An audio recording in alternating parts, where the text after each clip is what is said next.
Hello you, welcome to Geekism and welcome to a brand new park in Planet Zoo. Zwa Safari Park. Ziwa, I believe, is Swahili for lake, and this whole park's going to be built around a lake. Let's not just dive in though, right? Let's just say hello first of all. It's a beautiful morning here in southern Ontario. I've had a poop, I've had my coffee. It normally works in the other direction, but that's fine, you know, whatever gets the job done. And yeah, I'm finding myself back in Planet Zoo. Those of you who have been around for a while will know it's been a little while since I've played in this game or played at all here on the channel. In the last year or so, honestly, the content has been pretty few and far between. I'm not going to go into great detail about why, or this isn't going to be one of those ridiculous apology videos where I promise that I'm coming back with a video every single day from now on, because that's just not true. I'm going to be trying my hardest to make content as I can now that my work schedule has found itself in a more sort of regular setup, but you know, who knows, life very often gets in the way. But thank you all to those of you who sort of bear with me through these issues, and yeah, hopefully we'll get some more stuff out in the future. This park, the reason I'm building this is I got hit with a bit of inspiration. I took my son to the African Lion Safari, which is a safari park in southern Ontario, the oldest one, I believe, in Ontario, maybe the oldest one in Canada, but I may just be pulling that fact out of my butt. It's definitely the oldest one in Ontario, I'm sure of it. And we had a great day. It's a really beautiful park. It's got a fantastic drive-through safari, and then also a sort of zoo area that's mostly home to birds and reptiles.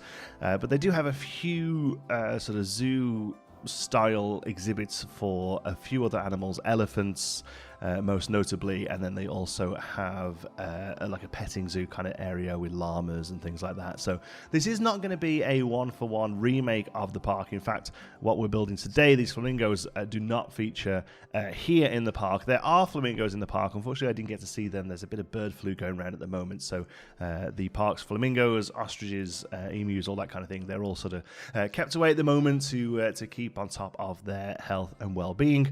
But they actually do have a rather small flamingo encampment, or whatever you want to call it, further at the back of the park, not here. But I'm a big fan of flamingos at the front. You will know this if you're a fan of the channel. We've definitely done flamingos at the front a few times now, mostly because the two zoos I always went to as a kid in the UK, back in England, they both had the flamingos as you walked in, and I just kind of grew up thinking that's how you had to do it. You always have the flamingos at the front of the park. So this is almost a reimagining of African Lion Safari. I'm certainly not trying to fix it or anything like that. There's no real problems with the place. I'm just going to be using the general layout of it as a starting point for this park. But I'm definitely not going to be sticking to a one-to-one recreation, just because my sort of creativity doesn't work that way. I get really frustrated with having to stick to such a close brief, and I'll very often want to branch out. Often it'll just be that I find an interesting part and just suddenly want to build around it. You'll see this occasionally. I'll throw down just the most random piece, and it's purely just I just forgot it exists, or it may well be in a new pack that I just haven't noticed yet. Talking of which, this will be slightly focused around the conservation pack that came out recently. Thank you to Frontier, who did send me a copy of it, along with a little goodie bag. I'll try and remember to put a picture here. It was like a little pack of like gardening things, which is pretty neat. I have a balcony. I live in an apartment, so I don't really have a garden of any sort. But I've got some potted plants, so that it'll come in handy, I guess. And I appreciate them still sort of keeping me in the loop and on board with the packs as they come out, despite me not particularly making that much content for the game recently. So yeah, thank you to them for sort of keeping me in mind, basically, which is great, because it definitely helps when the inspiration does take. It's great to be able to dive in and play around with some of the new stuff. But it isn't going to be a complete sort of conservation-focused park. I know a lot of creators will make a small zoo just with the animals from the new pack, and actually that's a really great way of doing it, and there's a lot to be said about keeping your scale small to get projects done. And a good friend of mine, Mass Bandit, who's another awesome content creator, has recently started a new Planet Coaster series, actually, that's based around a 50 by 50 grid. So it's just like a small square in the middle of the usual space, and he's sort of building tight and small in that.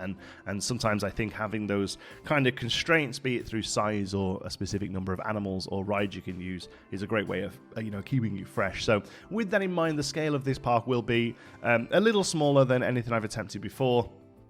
The main sort of selling points of this park, and the reason I really wanted to do it, and what's sort of make it different from at least other stuff I've done, and I think to an extent other stuff that I see out there, is that it's going to be a safari park, and that means that a good chunk of it is going to be focused around having a drive-through sort of savannah area that I did briefly have a go at I guess it was the beta. I don't think the game had a playable alpha, but sort of a public alpha, that is. But I'm pretty sure in the beta I had a go at doing a safari.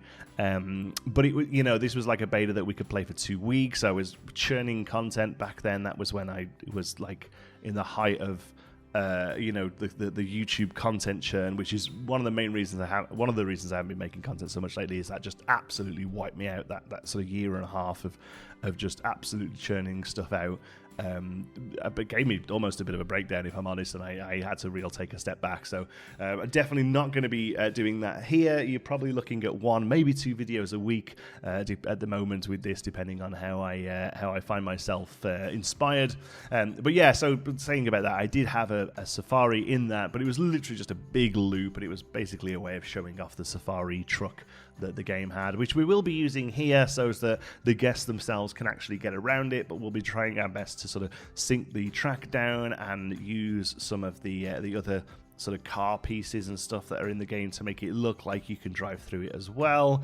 And yeah, I just kind of want to have a go at doing a proper safari. It's something I've not seen. I've certainly not done it justice, and I can't really think of anyone who's done it either really sort of push with it. So I think it's something a little bit different we can look at, which is exciting as well. This fence here is not something that features in the actual African Lion Safari. I just wanted something that would break up this first sort of backstagey area that the flamingos are going to go onto. So even though we're making flamingos here, I've just realized I've not even talked about anything that we're doing. Even though we're making flamingos here, it's actually going to be tied, like I say, into the entrance plaza, and also it's going to be tied into the lake that you can see that we've done there as well. And like I say, this is called the Ziwa Safari Park, Ziwa being Swahili for lake, basically because the African Lion Safari that I went to has this huge lake in the middle of it. It's a man-made lake, and on the lake there features 4 or 5 small islands. Each of those islands in turn are home to a small monkey or marsupial species. There are some lemurs, that kind of thing, and basically they live on the lake, and they use the water of the lake as a natural barrier to keep the creatures onto the islands. And again, that was another thing I've not really seen that much of in Planet Zoo. I certainly don't think I've done it myself as in a true island. I've definitely done some like peninsulas, but I don't think I've ever had a go at doing a full little island exhibit. It's tricky because unless you just want to turn off all animal welfare options, make it so that they don't poop, make it so that they don't need to eat or whatever, you still need to get staff out to these islands. In real life, I believe at the safari, from looking at how they're set up, they have these. They have like a what do they call it? Like a bang dock or a push dock or something like that. They basically have these little barges that just sort of roll up to a standing dock, and they just sort of literally bang into it. I forget the actual. I think it's called a bang dock, but that sounds silly as I say it. So maybe somebody in the comments can correct me. But they have these little barges that seat about 30 to 40 people. But then at the side there, they also had these smaller boats that literally looked like they were made there just so that staff could get on and off these islands. Clean them up, feed them, that kind of thing. Obviously, we don't have that in the game, so we either. So we have to come up with a clever method, basically, of getting the staff out and making them still look like islands. I put a post on the subreddit, actually, which isn't as active as it used to be, unfortunately, but a few people did reach out to me there with some suggestions. Here, I'm just taking a look at some of the new conservation stuff, I think, by the way. That's what these are. But yeah, some people had some suggestions. One of them suggested that you make the island big enough to house a staff plaza of sorts, basically, that the staff can just live on the island as long as you provide everything that the staff need. So they have their veterinary clinic, they have their keeper hut, and they have their own staff room as well. They could basically live on the island with the animals, if that makes sense, which is a good idea. It does mean that you have to make relatively large islands, and you'll see in the next episode where I do start these islands, they are a bit bigger than I want them to be, really, but it's kind of a limitation of the way I did it. What I actually ended up doing was using underground pathing that actually went underneath the lake and then had a quite severe sort of steep step up into the middle of the island, and then we can place a hut on the middle of the island that has the path inside it, and then make that hut look like the enclosure for the animals, the sort of the nighttime or the bad weather space. Anyway, that's not in this episode, that's in the next episode, but I didn't have that much to talk about here as we start to flesh out some of the backstage area as we move into Flamingos, which you'll see in a moment. Backstage stuff is really fun now. I love all of the wheelbarrows, buckets, ladders, pallets, all that kind of stuff. I always love that kind of thing. It was one of my favorite things to find in the Theme Maker's Toolkit in Planet Coaster. Whether we'll see something like that in Planet Zoo, I don't know. The emphasis isn't quite on the props as much in this game, obviously, and obviously there are people who are modding animals in. Not something I'm particularly fussed about looking at, honestly. I be honest with you, I still feel like I haven't seen half the animals in the base game. I'm certainly not one of these people that is able to throw out a habitat a couple of times a week and have therefore gone through all the animals. There's definitely stuff I haven't seen here, and stuff that I feel like I could still design around, even though we've maybe put them down once or twice. I think I've done one elephant exhibit, for instance, in the game, so I certainly feel like I can do more with a second elephant exhibit this time round.